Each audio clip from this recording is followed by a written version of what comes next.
അബൂബക്കർ മുസ്ലിയാർ ചെയ്ത് നോക്കൂ നിങ്ങൾ, എതിർപ്പുകാർ ചെയ്തതുപോലെ, ജമാഅത്തെ ഇസ്ലാമിക്കാർ ചെയ്തതുപോലെ, മറ്റ് അവാന്തര വിഭാഗക്കാർ ചെയ്തതുപോലെ അദ്ദേഹം ഈ സ്വഹാബത്ത് പണിത പള്ളിക്ക്, അതുമായി ബന്ധപ്പെട്ട് പിന്നീട് സ്ഥാപിതമാകുന്ന പള്ളിക്ക് സമാന്തരമായി പള്ളി ഉണ്ടാക്കിയെന്ന് മാത്രമല്ല, മലബാറിലെ മുസ്ലിം ഉമ്മത്തിന്റെ അനുഷ്ഠാന കർമ്മത്തെ പോലും ഫസാദാക്കി അദ്ദേഹം വിശുദ്ധ റമളാന്റെ 30ാമത്തെ പകൽ നോമ്പ് പെരുന്നാളാക്കി പ്രഖ്യാപിച്ചു. ഞാൻ പറയുന്നത് നെതുവത്തുകാർ, ജമാഅത്തെ ഇസ്ലാമിക്കാർ തുടങ്ങി അവാന്തര വിഭാഗങ്ങൾ നമ്മുടെ നാട്ടിൽ മഹല്ല് ജമാഅത്തിനെ പിളർത്തിയും ആശയത്തെ ചോദ്യം ചെയ്തും അവാന്തരമായി കടന്നു വന്നതുപോലെ ഈ മഹല്ല് ജമാഅത്തിനെ പിളർത്തിയും അവാന്തരമായി ചോദ്യം ചെയ്തുമാണ് ഇവരൊക്കെ കടന്നു വന്നത്. അതുകൊണ്ട് അവര് ഒരിക്കലും ബഹുമാന്യരായി മാറാൻ സാധ്യതയില്ല. ചില ആളുകൾക്ക് അവരിന്ന് ബഹുമാന്യരായി മാറുകയാണ്, ചില ആളുകൾക്ക് അവരിന്ന് മാതൃകായോഗ്യരായി മാറുകയാണ്, ചില ആളുകൾക്ക് അവരോട് ഐക്യപ്പെടാനും അവരോട് സമരസപ്പെടാനും അവരോട് ഒത്തുപോകാനും വെമ്പൽ കൊള്ളുകയാണ്. ഈ മലബാറിന്റെ കഴിഞ്ഞകാല ചരിത്രത്തെ പഠിക്കാത്തവരാണവർ, അല്ലെങ്കിൽ അതിൽ ബോധ്യം വരാത്തവരാണ് നമ്മൾ മനസ്സിലാക്കേണ്ടത്. അസ്സലാമു അലൈക്കും വറഹ്മത്തുള്ളാഹി വബറകാതുഹു. അഹ്ലുസുന്നത്തി വൽ ജമാഅത്തിന്റെ പ്രസ്ഥാനത്തിൽ,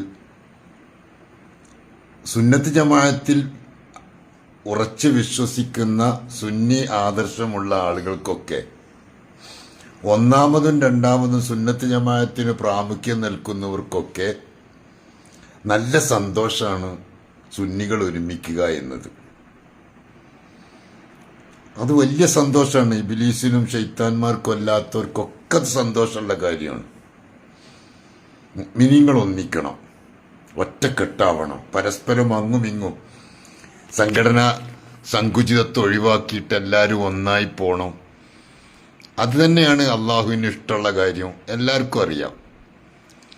പക്ഷെ അബൂബക്കർ ഫൈസി മലയമ്മനെ പോലുള്ള ചില ആളുകൾ അവരൊക്കെ അഡ്രസ്സ് നഷ്ടപ്പെടുന്നതുകൊണ്ടാണ് പാവങ്ങൾ. കാരണം അങ്ങനെ വന്നാൽ അവരൊക്കെ അഡ്രസ്സ് നഷ്ടപ്പെടുമോ എന്ന് പേടിച്ചിട്ട് ബഹാവുദ്ദീൻ നദ്വിയെ പോലുള്ള കുറച്ച് ആളുകൾക്കൊക്കെ ശരിക്കിങ്ങനെ ടെൻഷൻ വരികയാണ്. കാരണം ഇത് ഒരുമിച്ചാൽ ഒന്നും അല്ലാണ്ടാവുമോ, ഞങ്ങൾ രംഗത്ത് വരാണ്ട് വരുമോ എന്ന് പേടി ഭയങ്കരമുണ്ട്.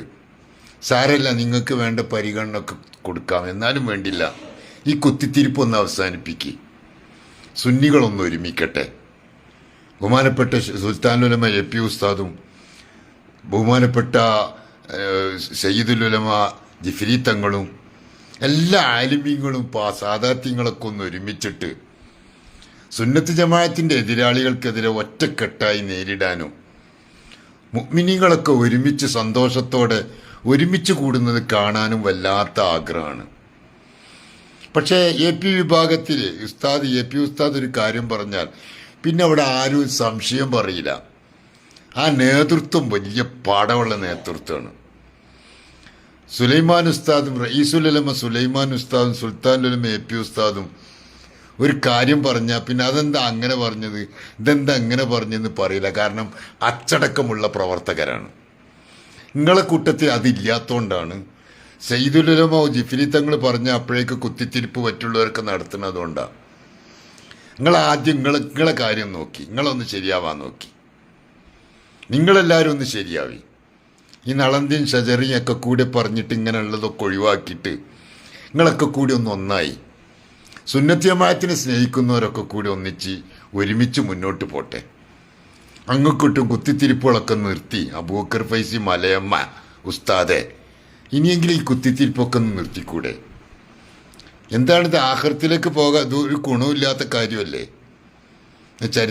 മൂപ്പരിപ്പോൾ ചരിത്രം പഠിപ്പിക്കാൻ വന്നിക്കാണ് പിന്നെ സമ്മേളനത്തിൽ വന്നിട്ട്